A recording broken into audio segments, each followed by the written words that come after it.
What if most of what you've been told in the media about psychedelics is wrong? Have we been misled about the medicinal properties of psychedelics, just like we were misled about medicinal marijuana? More than 40 years ago, governments worldwide made psychedelics illegal, calling them dangerous drugs. But the most dangerous drugs on Earth are alcohol and nicotine, and both are legal. The law is not based on science. For thousands of years, native cultures have used psychedelics not as drugs, but as medicines. And science is on their side. Numerous studies show that psychedelics are not neurotoxic. They're non-addictive, and they have the power to cure even the most stubborn cases of anxiety, depression, addiction, and post-traumatic stress disorder.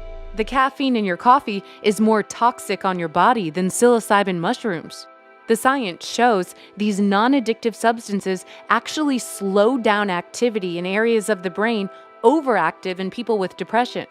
In one study by the Johns Hopkins University School of Medicine, 80% of subjects who were given psilocybin said the experience increased their sense of well-being and life satisfaction, and 30% called it the single most important experience of their lives.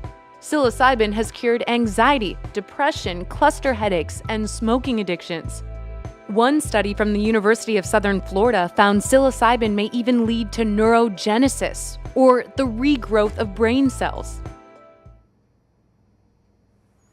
Once you have an illness diagnosed that's terminal, it really changes your viewpoint. Specifically with the cancer study, we're administering psilocybin as a treatment for serious mental suffering. Certainly, individuals with advanced cancer often have significant levels of existential anxiety. I was not enjoying my life at all. I'm there with the subject for the entire 6 hours. We take a standard hospital room, and my research coordinator fixes it up with wall hangings and fabric, so we really create a nice setting, and patients are kind of cocooned. Lovely purple wall hangings, and they brought orchids. I was thrilled with that. And then I had one of my tonkas, my favorite tonka, right at the foot of my bed. And I advise them to go as deeply as possible into the experience. It was very gentle, and there were people right there if I got upset. Everything looked absolutely beautiful. I didn't see things that weren't there. With my eyes covered, I saw patterns and visions and sort of faces and things. I thought about being involved with the people I love, and I thought about things I would do with each one of them and things I would tell them. After that session, Richard and I went to Hawaii, and we had a lovely time. You know, it wasn't weighing on my mind. I started chemo again, and it went okay. I mean, like everybody else, Annie has good days and bad days. And some days, you know, you're in pain, you're nauseous, whatever it is, from the treatment. It's not easy, and I really do believe that the psilocybin has continued to buoy up her spirits. I don't look ahead as far. This time of year I'd be ordering plants for the spring to put in my garden, but I'm much more focused on this moment right now. What we did, it probably would have taken me years of therapy. And I would recommend psilocybin treatment for anyone with a terminal or potentially terminal illness. It's incredibly helpful. It's more helpful than any other treatment I've ever had.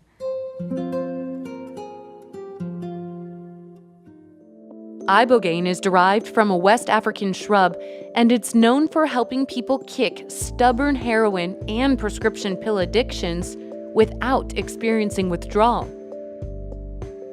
The science shows long-term drinkers of the Amazonian psychedelic brew ayahuasca have increased levels of serotonin. That's the brain chemical that regulates happiness, and ritual ayahuasca drinkers are less likely to have addictions. Western medicine tends to just treat symptoms. ignoring the root cause of many illnesses. Wendy, ibogaine has a number of strikes against it. It doesn't come from a modern laboratory, but from an ancient plant. It was discovered not by a scientist, but by a heroin addict. It is mildly hallucinogenic and completely illegal in the United States.